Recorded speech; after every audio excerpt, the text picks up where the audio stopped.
श्री स्वामी समर्थ. जय जय स्वामी समर्थ. नमस्कार.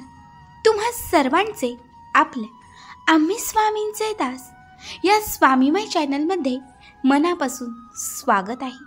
स्वामींच्या कृपेने नेहमीच तुमच्या आयुष्यात सुख, समाधान आणि आनंद असावा इतकीच मी आपल्या स्वामींच्या चरणी प्रार्थना करते. आणि आपल्या आजच्या या नवीन आणि सुंदर व्हिडिओला पुन्हा एकदा नव्याने सुरुवात करते. भक्तांनो, बघा, मी नेहमीच तुम्हाला आपल्या आम्ही स्वामींचे दास या स्वामीमय चॅनलमध्ये श्री स्वामी समर्थ महाराजांचे भक्तांना आलेले अत्यंत अद्भुत अनुभव सांगत असते. असंख्य वेळा स्वामी भक्तांच्या घरी घडलेले दिव्य चमत्कार मी तुम्हाला आपल्या चॅनलवरती पुराव्यांसकट दाखवत असते. मात्र आज मी तुम्हाला हम गया नहीं जिंदा है या वाक्याची प्रचिती देणारा, अत्यंत थरारक, अंगावर रोमांच उभे करणारा एक दिव्य अनुभव सांगणार आहे. भक्तांनो, आपला आजचा हा अनुभव आहे मुळशी येथे राहणाऱ्या स्वामींच्या परमभक्त ताई सौ भारती म्हसकर या ताईंचा. ऐकूयात हा संपूर्ण अनुभव या ताईंच्याच शब्दात. ताई म्हणतात, नमस्कार. सर्वप्रथम सर्वच स्वामी भक्तांना माझा मनापासून नमस्कार.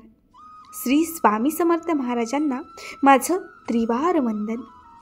मी भारती म्हसकर आणि मी मुळशी येथे राहते. गेली असंख्य वर्ष मी स्वामींची सेवा करते.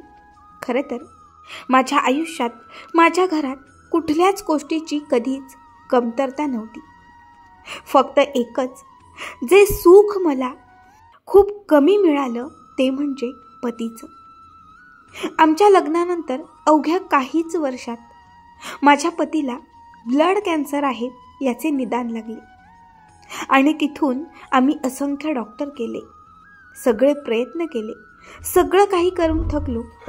मात्र तरीही कुठलाच इलाज माझ्या पतीवर काम करत नव्हता. बघता बघता कॅन्सरची दुसरी स्टेप आणि अवघ्या 6 महिन्यात तिसरी स्टेप. जवळपास या गोष्टीला बरीच वर्ष झाली. आम्ही बरेच हॉस्पिटल केले, दवाखाने केले.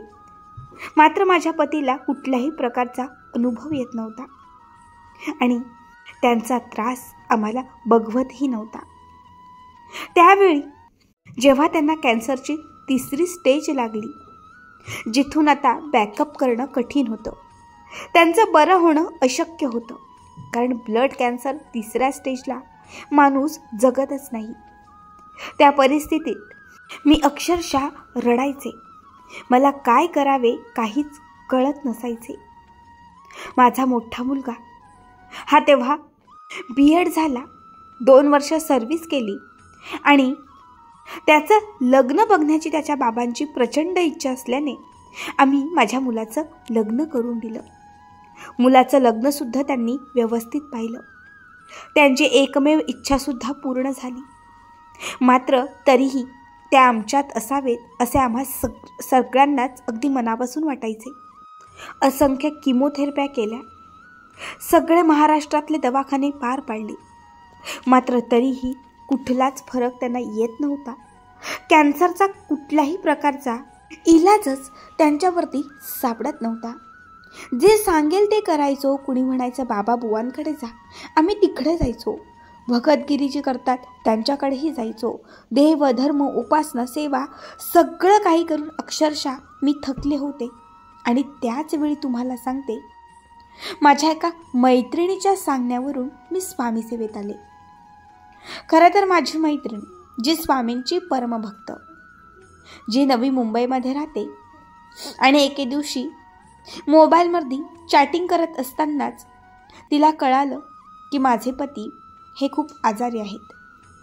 आणि तेव्हा तिने मला फोन करून यांची विचारपूस केली. तिने मला बराचसा धीर दिला आणि सांगितले, स्वामी मार्गात ये, स्वामी सेवा कर, तुझे असंख्य प्रश्न सुटून जातील. मग तिने सांगितली तशी मी स्वामींची एक छान मूर्ती गुरुवारीच घरी आणली मी स्वामींच्या मठात जायला लागले, मी पारायण करायला लागले. सगळ्या गोष्टी माझ्या सुरू झाल्या. तुम्हाला सांगते, जशी मी स्वामी सेवेत आली तशी जवळपास मला 8 वर्ष झाली. आणि ही 8 वर्ष मी पूर्णपणे स्वामींच्या सेवेत घालवली. अर्धा वेळ माझ्या पतीच्या सेवेत आणि अर्धा वेळ माझा स्वामी सेवेत जायचा. मात्र अजूनही माझ्या पतीला त्याचा काहीच लाभ होत नव्हता. कारण 3ऱ्या स्टेपवरून माघारी येणं हे डॉक्टरांनाही अशक्य सांगितलं.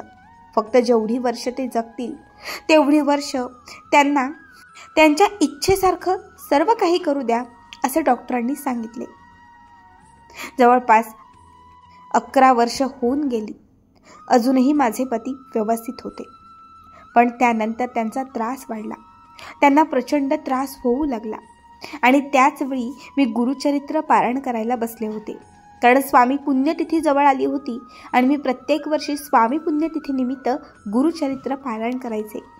अगदी तेव्हासुद्धा मी गुरुचरित्र पारायणाची सुरुवात केली होती. माझा 5वा दिवस होता. संध्याकाळी 6:30 वाजले असतील. मी पारायण करून उठले. माझ्या पती ज्या रूममध्ये असतात तिथे मी त्यांना चहा घेऊन गेले. आणि जेव्हा मी तिथे गेले तेव्हा पाहिले तर माझे पती हे मृत अवस्थेत होते. अक्षरशः माझ्या हातात असणारा चहाचा ग्लास खाली पडला. ग्लास फुटला आणि माझी किंचाळी ऐकून शेजारचे पाजारचे लोकसुद्धा तिथे जमा झाले. जेव्हा सर्वांनी पाहिले तेव्हा माझे पती हे मरण पावले होते. अक्षरशः ती घटना आजही आठवली तरी अंगावर काटे येतात. त्यानंतर आमच्या संपूर्ण कुटुंबामध्ये अफाट शांतता पसरली. कारण माझे पती हे सगळ्यांना मदत करणारे, सगळ्यांच्या मदतीसाठी जाणारे, प्रत्येकावरती उपकार करणारे आणि सगळ्यात महत्त्वाचं म्हणजे माणुसकी जपणारे होते. त्यांच्या जाण्याने आमच्या घराची शान गेली. तिथून मला स्वामींचा राग येऊ लागला. मी स्वामी सेवा करणं सोडून दिली. गुरुचरित्र पारायणात असं झालं म्हणून मी देवाला दोष देत होती. तुम्हाला सांगते, जवळपास 3 महिने निघून गेले आणि 3 महिन्यानंतर मला एक स्वप्न पडले. ज्या स्वप्नात साक्षात स्वामी आले आणि त्या स्वामींनी मला सांगितले की तुझ्या पतीचा पुनर्जन्म होईल आणि तो तुझ्याच घरात होईल. खरं तर ते स्वप्नसुद्धा मी खोटेच समजले. पण त्या 3 महिन्यानंतर त्याच्या पुढच्याच आठवड्यात माझी सूनबाई गरोदर राहिली. लग्नाच्या 8 वर्षापर्यंत तिला बाळ नव्हतं. पण माझे पती वारले आणि त्याच्या 3 महिन्यानंतर ती प्रेग्नंट राहिली. आणि तुम्हाला सांगते, बघता बघता 9 महिने निघून गेले आणि तिची डिलेवरी झाली. ज्या दिवशी तिची डिलेवरी झाली तो दिवस माझ्या पतीचा मृत्यू दिवस होता. ताई म्हणतात तुमचा विश्वास बसणार नाही. मात्र हा योगायोग बघा स्वामींनी कसा माझ्या आयुष्यात घडून आणला. ज्या दिवशी माझ्या पतीचा मृत्यू झाला त्याच दिवशी माझ्या घरामध्ये एक बाळ जन्माला आलं आणि तो सुद्धा मुलगाच झाला. आणि जो मुलगा जन्माला आला तो हुबेहूब माझ्या पतीसारखा दिसणारा. सगळेच म्हणू लागले की गेलेला माणूस पुन्हा आपल्या घरात परत आला. तेव्हा मी सगळ्यांना मला पडलेलं स्वप्न सांगितलं. आमच्याकडे जेव्हाही माणूस वारतो तेव्हा त्याला काहीतरी खून लावतात. तसंच जेव्हा माझे पती हे मरण पावले तेव्हा त्यांच्या उजव्या पायाच्या अंगठ्याला एक खून लावली होती. आणि अगदी जशीच्या तशी खून या बाळाच्या पायाला सुद्धा आली. त्यामुळे माझाही पूर्ण विश्वास बसला. जे माझ्या पतीला आवडतं तेच बाळाला सुद्धा आवडतं. म्हणजे प्रत्येक गोष्ट ही सेम. अगदी जसं माझ्या स्वप्नात स्वामींनी सांगितलेलं की तुमच्याच घरात त्याचा पुनर्जन्म होईल, अगदी तसंच काही झालं. तरीही मी स्वामी सेवा करणं सोडलंच होतं. मात्र एके दिवशी पुन्हा मला स्वप्न पडलं आणि त्या स्वप्नात माझे पती आले. आणि तेव्हा त्यांनी मला सांगितलं, मला खूप त्रास होत होता. मी रोज देवाकडे स्वामींकडे एकच मागणं मागायचो की मला मृत्यू द्या. मग त्यांनी मला मृत्यू दिला. मात्र आज पुन्हा मी याच घरात आलो. तू स्वामींवरती रागावू नको. स्वामींमुळे आज मी पुन्हा या घरात आलो. ताई म्हणतात, जवळपास 1 महिनाभर सतत मला हेच स्वप्न पडायचं. शेवटी 1 महिन्यानंतर मी आमच्याच शेजारी असणाऱ्या एका गुरुजींकडे गेले आणि त्यांना या स्वप्नाचा अर्थ विचारला. तेव्हा त्यांनी मला सांगितले, ताई, मी तुमच्यापेक्षा मोठा आहे, वयानेही मोठा आहे आणि अनुभवानेही मोठा आहे.